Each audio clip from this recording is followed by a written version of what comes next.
बच्चे हम बात करते हैं 2025-26, तो 2025 और 26 का कैलेंडर आप जानते हैं इस समय आ चुका है और यही सारी वैकेंसी दोबारा से अनाउंस हो चुकी है। कैलेंडर में डेट आ चुकी है, कब उसको फॉर्म फिल करने की डेट है, कब उसमें सिलेक्शन की डेट है, कब एग्जाम होना है, सारा क्राइटेरिया अब आपके सामने शो हो चुका है। और मोटे तौर पर अगर मैं बात करूं तो मेरे बच्चे, मुझे उम्मीद है लगभग 50,000 वैकेंसी इस साल 2025-26 में रहेंगी बैंकिंग सेक्टर में।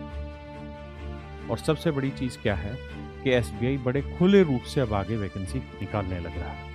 तो मेरे बच्चे, हम एक बात तो बड़े स्पष्ट रूप से समझ पा रहे हैं कि आज के समय में बैंकिंग एक ऐसा क्षेत्र दोबारा से उभर कर आया है जहां नंबर ऑफ वैकेंसी सबसे ज्यादा है। अगर हम रेलवे को हटा दें, उसके बाद हम बैंकिंग ही सेक्टर को लेंगे, उसके बाद एसएससी जैसे एग्जाम होते हैं, फिर स्टेट लेवल के एग्जाम होते हैं जहां नंबर ऑफ वैकेंसी का ग्रेडिंग। तो सबसे ज़्यादा वैकेंसी रेलवे में है, लेकिन वो बहुत टाइमली नहीं आ रही थी। लेकिन बैंकिंग एक ऐसा एग्जाम है जो पिछले साल 40,000 प्लस वैकेंसी थी, इस साल मेरे बच्चे लगभग 50,000 वैकेंसी देने के मूड में है। राकेश सर ने आपको सारी डिटेल्स बता दी हैं। हमारे एसबीआई का टारगेट बैच है, आप इसके बारे में जानते हैं। और अगर किसी ने एसबीआई का फॉर्म भरा है और अभी भी एडमिशन नहीं लिया है तो आप उनको रेकमेंड कर सकते हैं।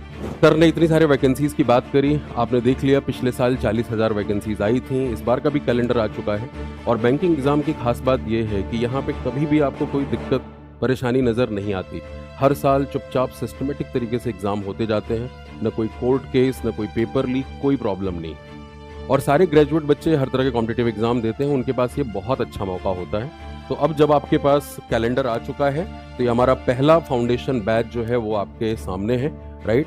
ये आरआरबी, आईबीपीएस, एसबीआई, आरबीआई सभी तरह के एग्जाम के लिए है। और जैसे कि आपने पीछे देखा भी, यहाँ पे देखो इस बच्ची ने पूरा मैसेज किया हुआ है और यहाँ लिखा भी है मैंने, इसीलिए 14 एग्जाम्स टू बी प्रिसाइज। इस एक बच्ची ने 9 एग्जाम्स क्लियर किए हुए हैं और दोनों बैंक में जॉब कर रहे हैं और इनकी उम्र भी बहुत कम है। इन्होंने 22 साल 23 साल की उम्र में ये नौकरियां हासिल कर ली थी, इतने सारे एग्जाम्स क्लियर किए थे। तो यानी जो हमारा फाउंडेशन कोर्स है वो आपको इन सभी एग्जाम्स के लिए तैयार कर देता है, राइट। इन सभी एग्जाम्स के लिए आप तैयार होते हैं और सारे के सारे एरियाज बिल्कुल बेसिक लेवल से धीरे धीरे एडवांस लेवल पे लेके जाते हैं। मैथ्स आप आशीष सर के साथ, इंग्लिश मेरे साथ, रीजनिंग तन्वी मैम, राशि सर के साथ, जनरल अवेयरनेस, बैंकिंग अवेयरनेस और कंप्यूटर का ज्ञान आप यतिन सर के साथ बढ़ाते हैं।